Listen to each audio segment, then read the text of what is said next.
यह कहानी एक छोटे से शहर की है जहां एक बहुत पुराना और रहस्यमयी पुस्तकालय था। इस पुस्तकालय के बारे में कहा जाता था कि यहाँ की किताबें जीवित होती हैं और उनमें अनगिनत रहस्य छिपे होते हैं।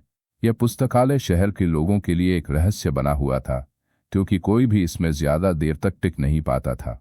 जिसने भी वहां ज्यादा समय बिताने की कोशिश की, वह कुछ अजीब सा महसूस करता और भाग खड़ा होता। शहर में राधिका नाम की एक युवा लड़की थी जिसे किताबें पढ़ने का बहुत शौक था। जब उसने इस पुस्तकालय के बारे में सुना तो उसकी जिज्ञासा और भी बढ़ गई। उसने तय कर लिया कि वह इस रहस्य को सुलझाएगी। एक दिन राधिका ने हिम्मत जुटाई और उस पुस्तकालय में जाने का निर्णय लिया। पुस्तकालय के अंदर कदम रखते ही राधिका ने देखा कि यह कोई साधारण पुस्तकालय नहीं था। दीवारों पर अनगिनत पुरानी किताबें सजी हुई थीं और हर किताब के ऊपर एक हल्की सी रोशनी चमक रही थी। उसे ऐसा महसूस हुआ जैसे ये किताबें उसे बुला रही हों। राधिका ने एक किताब उठाई और जैसे ही उसने उसे खोला, एक अद्भुत दृश्य उसके सामने उभर आया। वह एक प्राचीन जंगल में खड़ी थी जहां चारों ओर अजीब जीव जंतु और पौधे थे। उसे समझ में आ गया कि यह किताबें साधारण नहीं थीं, बल्कि जादुई थीं। राधिका ने उत्साह के साथ एक के बाद एक किताबें खोलनी शुरू कीं। हर किताब उसे एक नई दुनिया में ले जाती थी। कभी वह एक राजकुमारी के महल में होती तो कभी समुद्र की गहराइयों में। वह पूरी तरह से उन किताबों में खो गई थी। जैसे ही वह एक किताब बंद करती, वह तुरंत अपने आप को फिर से पुस्तकालय में पाती। लेकिन धीरे धीरे राधिका को कुछ अजीब महसूस होने लगा।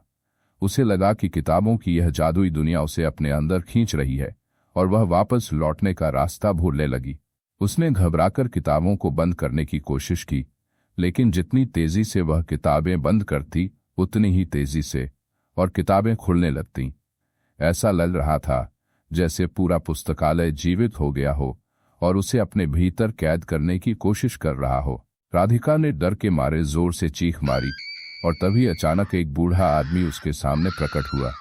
वह आदमी पुस्तकालय का संरक्षक था और उसने राधिका को बताया कि इस पुस्तकालय में दाखिल होने वाले को हमेशा सतर्क रहना चाहिए, क्योंकि यहाँ की किताबें इंसान की जिज्ञासा को उसकी कमजोरी बना सकती हैं। राधिका ने उससे माफी मांगी और वापस लौटने का रास्ता पूछा।